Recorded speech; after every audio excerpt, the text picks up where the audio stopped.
तो हेलो बच्चों। आपका स्वागत है मेरे चैनल पे फिर से, जिसका नाम है सार्थक कॉमर्स वाला।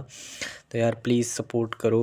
कुछ व्यूज़ अभी भी नहीं आ रहे हैं, मेरे को लगता है मैं डिज़र्व करता हूँ और बेहतर आपसे थोड़ा सपोर्ट, जिससे मुझे भी थोड़ी सी मोटिवेशन मिले कि मैं आगे भी इन वीडियोस को कंटिन्यू करता रहूँ।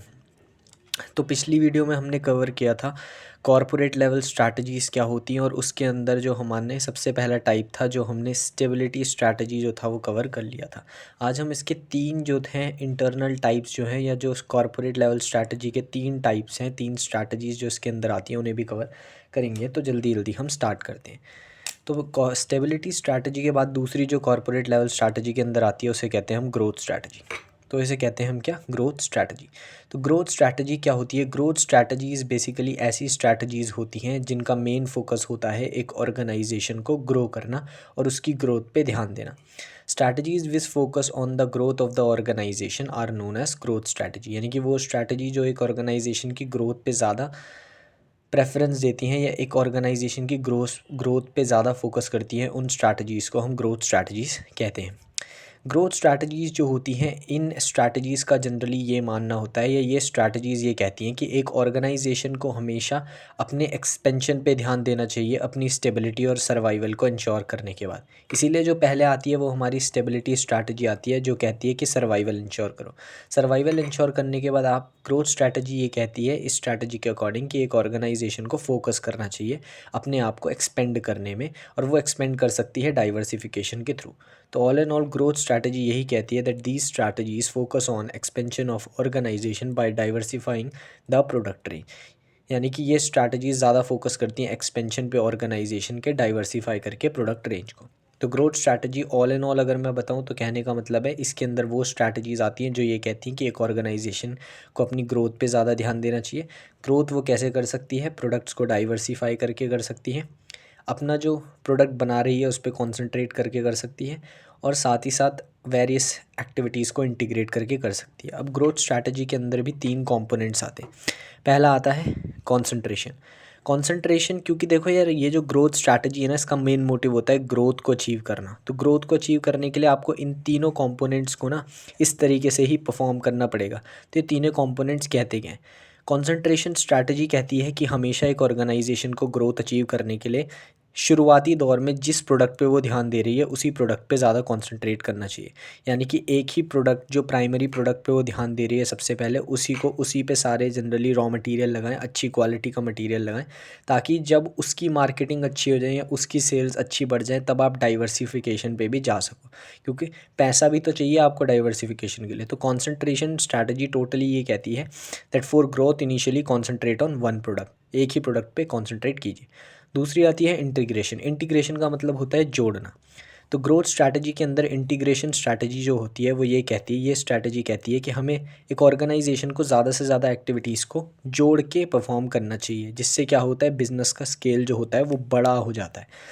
तो जितनी एक्टिविटीज़ को आपस में इंटीग्रेट करके परफॉर्म किया जाएगा उतना ज़्यादा बिज़नेस का स्केल जो है वो लार्ज होगा। तो integrate the activities to large in the scope.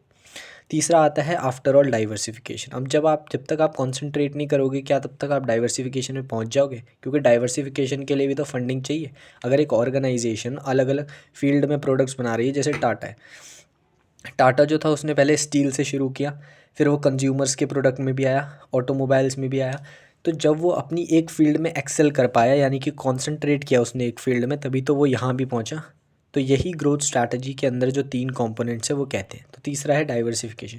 Diversification का मतलब आप सब जानते हैं कि डाइवर्सिफिकेशन स्ट्रैटेजी कहती है कि डाइवर्सिफाई करना चाहिए एक ऑर्गेनाइजेशन को अपनी प्रोडक्ट्स रेंज को।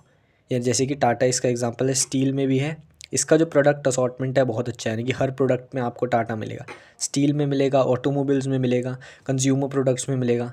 तो टाटा ने क्या किया है, एक अच्छे मायने में इसका एक एग्जांपल है, उसने डाइवर्सिफिकेशन किया है। ठीक है, यहाँ पे मैंने इसकी डेफिनेशन दे रखी है, product, multiple products and expand the business. अब आते हैं हम अपनी किस पे, रीट्रेंचमेंट स्ट्रैटेजी। इसे हम रीट्रेंचमेंट और रिट्रियल स्ट्रैटेजी भी कहते हैं। रीट्रेंचमेंट स्ट्रैटेजी क्या होती है? बेसिकली ये वो स्ट्रैटेजीज़ होती हैं जो एक ऑर्गेनाइजेशन फॉलो, इस स्ट्रैटेजी के मुताबिक ये स्ट्रैटेजी तब फॉलो की जाती है जब भी एक ऑर्गेनाइजेशन अपनी ऑर्गेनाइजेशन को थोड़ा कॉन्ट्रैक्ट करना चाहती है और वाइंड अप करना चाहती हूँ। कभी कभार क्या होता है, एक ऑर्गेनाइजेशन ना जब बहुत सारे प्रोडक्ट्स को संभालती है तो वो काफ़ी उस पर लोड पड़ता है, क्योंकि उसे उतने उतने स्पेसिफिक एरियाज़ पे ध्यान भी देना पड़ता है। तो कभी कभार ऑर्गेनाइजेशन किसी एरिया में अपने बिजनेस को ना वाइंड अप करना चाहती है। तो ये स्ट्रैटेजी जो होती है वो हेल्प करती हैं ऑर्गेनाइजेशन को अपने बिजनेस को वाइंड अप करने में या उन एक्टिविटीज़ को कॉन्ट्रैक्ट करने में। So basically these strategies are made for the contraction of business activities.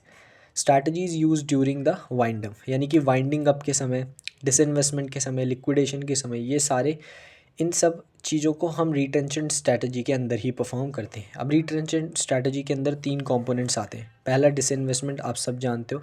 For example अगर एक ओनर है, वो 4 ऑर्गेनाइजेशन चला रहा है, उसे लग रहा है कि ये 3 तो मेरी बहुत सही चल रही है लेकिन मैं चौथी पे ध्यान नहीं दे पा रहा, तो वो क्या कर देगा, डिसइन्वेस्ट कर देगा। यानी कि जितनी भी इन्वेस्टमेंट उन्होंने इस ऑर्गेनाइजेशन में की थी उसे हटा देगा, तो ऑटोमेटिकली ये बिज़नेस का ख़त्म हो जाएगा। तो ये 3 ही बचेंगे जो अच्छे चल भी रहे हो, जिस पे वो फोकस कर पा रहे हैं। तो ऐसे सिचुएशंस में ना रिट्रेंचमेंट स्ट्रैटेजी का भी फॉलो करती हैं ऑर्गेनाइजेशन। टर्नओवर आपको पता है, एम्प्लॉयज़ को ही निकाल दो, स्केल ही छोटा हो जाएगा। एम्प्लॉयज़ को ही निकाल दोगे तो एम्प्लॉयज़ ही नहीं रहेंगे, तो बड़ा इसको लेवल पे काम ही कहाँ से कर पाओगे।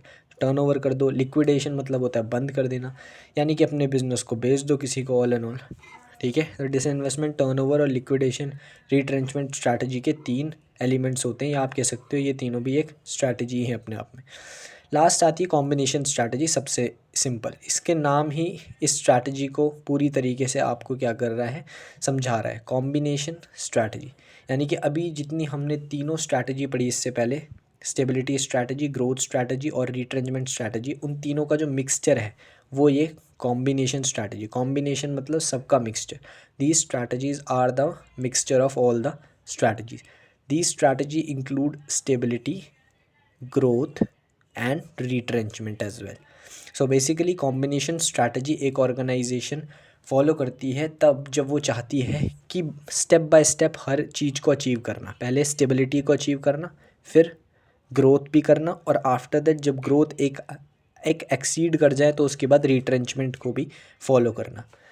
ठीक है, और कॉम्बिनेशन स्ट्रैटेजी होती है वो ये कहती है बेसिकली कि एक ऑर्गेनाइजेशन जब step by step systematically run करना चाहती है, स्टेबिलिटी पहले अचीव करना चाहती है इनिशियल फेज़ में, मिड फेज़ में वो ग्रो भी करना चाहती है, और जब ग्रो कर जाए तो उसके बाद जब वो रिट्रेंचमेंट भी करना चाहती है, तो इन तीनों का एक मिक्सचर बना दिए जिसे हम कहते हैं कॉम्बिनेशन स्ट्रैटेजी। तो ये हो गई हमारी कॉरपोरेट लेवल स्ट्रैटेजी में तीनों। इसमें हमने पढ़ी कॉम्बिनेशन, रिट्रेंचमेंट, और दूसरी जो हमने पढ़ी थी वो हमने पढ़ी थी ग्रोथ स्ट्रैटेजी। स्टेबिलिटी मैं करा चुका हूँ। तो होप सो आपको पसंद आई होगी तो लाइक करना, सब्सक्राइब करना चैनल को। Okay bye.